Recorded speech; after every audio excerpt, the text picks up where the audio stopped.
Please welcome back Daniel Batten to the stage and Max Kay. We are going to discuss, well, all the things that we've just been going into. 10 minutes? Yeah. I mean, how are you guys feeling? Are you really, really hungry?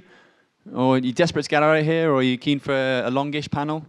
Longish panel, great, okay. Because we can have some questions as well. In which case, I'll hand it over to you, Daniel. One announcement again, I'm just going to say that the Casa de Bacalhau is where everyone is going for lunch. It's literally just around the corner. I want to say thank you so much for a lovely day together. I actually have to run off for a flight this afternoon. Is anyone going to Cheat Code in London this week? No. 1, 2? No. Okay, Daniel, great. Okay, well, I'll see you guys there. You're the guys. Sorry, it's been it's been great all the same. But yeah, I really don't want to miss my flight because it's Ryanair, and you know what that's like. Thank you, Joe. Thank you very much, guys. And I'm gonna give you this. So Max, I've got a question for you. When are you going to have some sort of an offering for retail? Because I think you're focusing on institutions at the moment. So what's your... it's actually we serve both as a borrowers. You can be both private individual or institution. So you've probably got some people sitting in the audience here who are saying, "Hey, I've got some Bitcoin. I don't want to ever sell it." Yeah. What's the next step for someone who wants to collateralize that?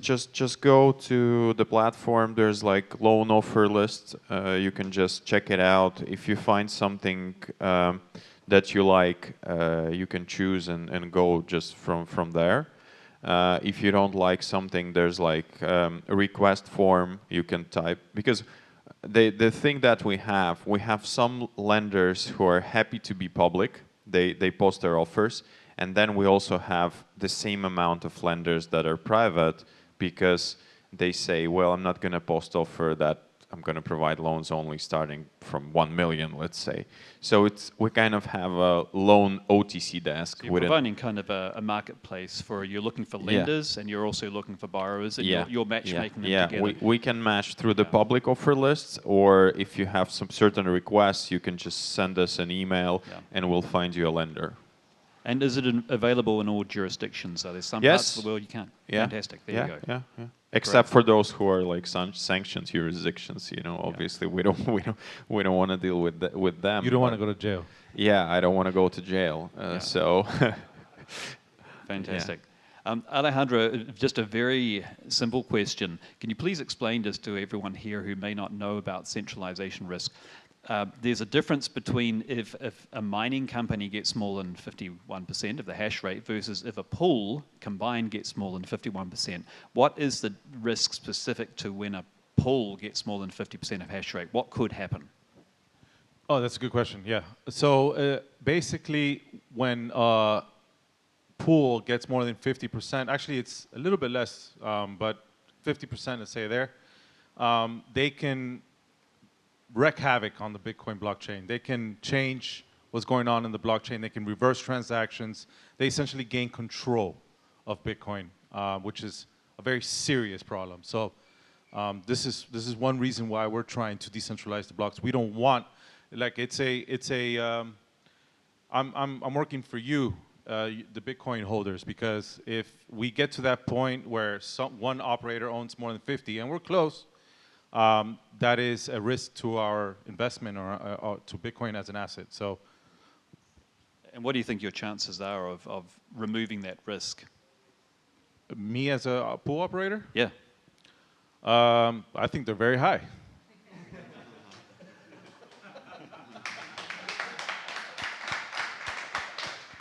So I'm going to invite anyone who's got questions from the audience. Yeah, go ahead, Daniel.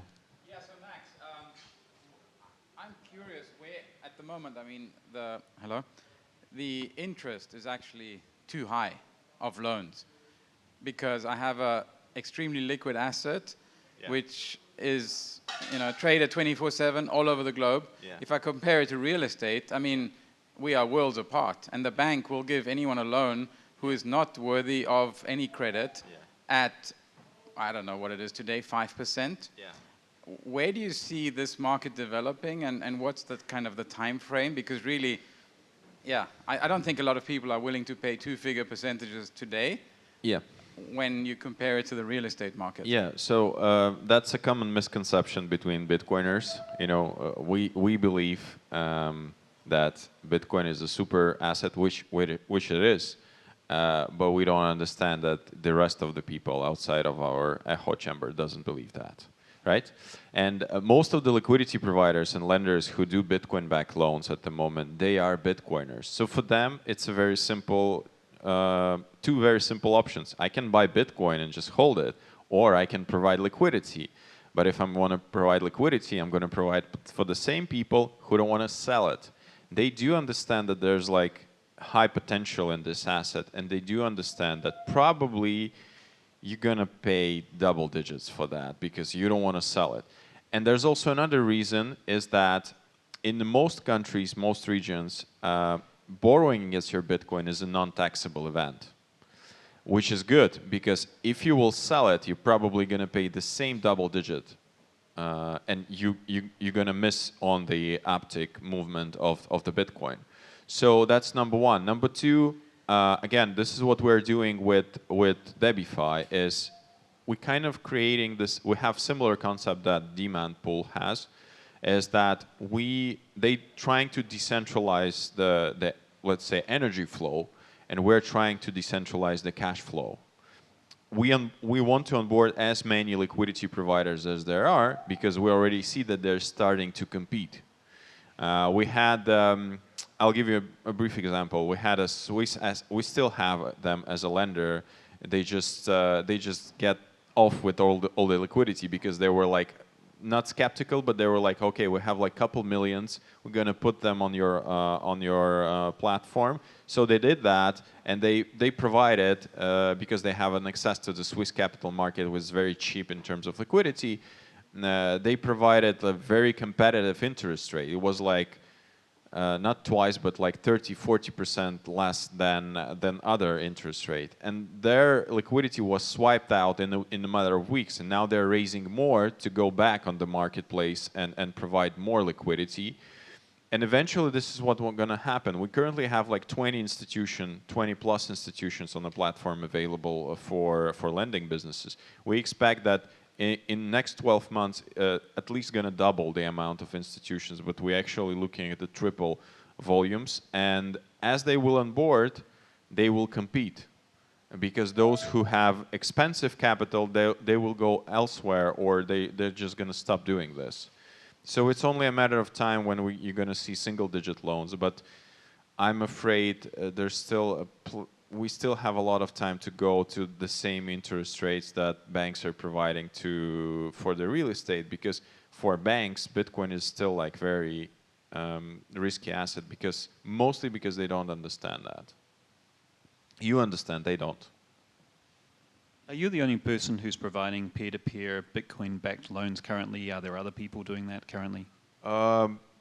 We kind of monopolized that market with Hodl Hodl for retail people, and now we're monopolizing the same for institutions. There are other platforms that are claiming that they're peer-to-peer, but actually they are acting as a middleman because they absorb the liquidity from the lenders, and then they offload the liquidity to those. We actually remove that barrier. We say you can talk with the lender directly. As long as lender accept your I mean, in some use cases in Debifi, in most use cases in Debifi, you need to go through KYC or KYB if you want to borrow, because there's like fiat involved, and obviously you cannot transact like $500,000 without going through KYC. And if lender like onboards you, then you can like try to negotiate a different terms. And we saw that there has been changes in the terms sometimes because borrower goes in and says, okay, I can borrow double the amount that you can provide to me. Would you be okay with that? And can you lower the interest rate? And we saw that these deals are happening. So we removed just the barrier. You can like communicate directly. So probably yes, we're the only ones who are doing this. And that's actually really good because that's a great business model. It's hard to grow this, but it's easy to scale this because we, as a technical providers, we don't need to have a license to operate in any market. We just find a liquidity provider who's there, and in 2 weeks we are doing this. So there is no second best. Okay. Any other questions? Yes. This is great. Thank you, everybody, for being here today. You've all given me an idea, though, collectively. Give me an idea, so I'd like to run this by you. I'll get a loan from Debifi. I'll use that to purchase a nice Austrian heater that does calculations. How do I make that, ideally from using some solar power to do that, how do I make sure that joins your pool, Alessandro? Good question. You have to sign up to our website and make an account. That's it. That's it? Yeah. Right now, we just launched 2 weeks ago, so we're have a sort of private launch for larger organizations, but soon we'll open it up to the public. Yeah. Perfect, thank you. Just one question about the pools. A lot of the pools who set up, the revenue they get on the pool is not their primary business model. They have some other business model. So that's their loss leader in some ways. But with what you're doing, that is going to be your primary business model, or do you see you're diversifying in the future? That's a loaded question, because the reason why these pools have secondary businesses is because they provide FPPS payment model, which is fee pay per share. Essentially what that does is that it pays the miners ahead of time. It buys the share regardless if the pool has hit a block. And that is a centralization risk for Bitcoin mining, because what that essentially entails is that when there is a very high variance against the pool needs to pay out the shares regardless. And that requires a lot of liquidity. I'm talking about, close to 50 mil at the very least. So that basically shuts the door for any new pool to come into the market. So we've gone back to a payment model that is fairer and continues decentralization. So our whole entire ethos is decentralization, and we have PPLNS, which pays our miners every time a block is found, which is a fair system, and it's more transparent in the sense that every single share that you get paid for, you can verify that all the transactions or all the payments were correct, which you can't do with these pools. And finally, if what we as collective Bitcoiners think is going to happen, does happen, which is the fees will continue to play a more important role in the security of the network, which that means is that the block subsidy of Bitcoin mining will continue to decline, and then the transaction fees will play a much bigger role. With these other pools, FPPS pools, they're not taking into consideration the spikes in fees or they can't. So we pay out a fair and transparent amount, which helps decentralize Bitcoin mining. FPPS is a travesty. So you're aiming to be future-proofed, where fees plays a more important role. Correct. And to answer the second part, yes, we're just focused on pool mining. Yes. Great. Yeah.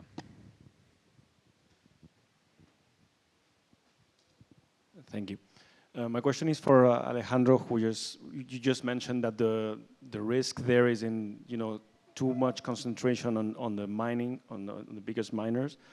So I was asking myself, if you put that amount of energy and work to mine these blocks, what incentive would you have in rewriting the code, or go back on it, or changing the laws?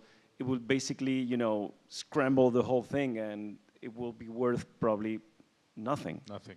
So yeah, it's a good question, and I got this question, and the answer is what you think it is. These pools that if they do hit 50%, it's not in their interest to attack Bitcoin. But the problem is that they can, and that's the main issue. It's like you don't know. It's one operator that controls the block generation. If a rogue employee, let's say, or a hack or something comes into play, things can happen. But yeah, I mean, of course, the pool would not want to attack what's putting food on the table. But just because it can is enough. And we have actually a historical precedent of that. There was a point called in Bitcoin mining pools. This is very early on, where a pool was called ghash.io. They almost hit 50%. I think it was like 47. And they told everyone to get off their pool, and everyone did. Actually, everyone did, and they failed. But it goes to show you that the Bitcoin ecosystem finds this potential a very concerning thing.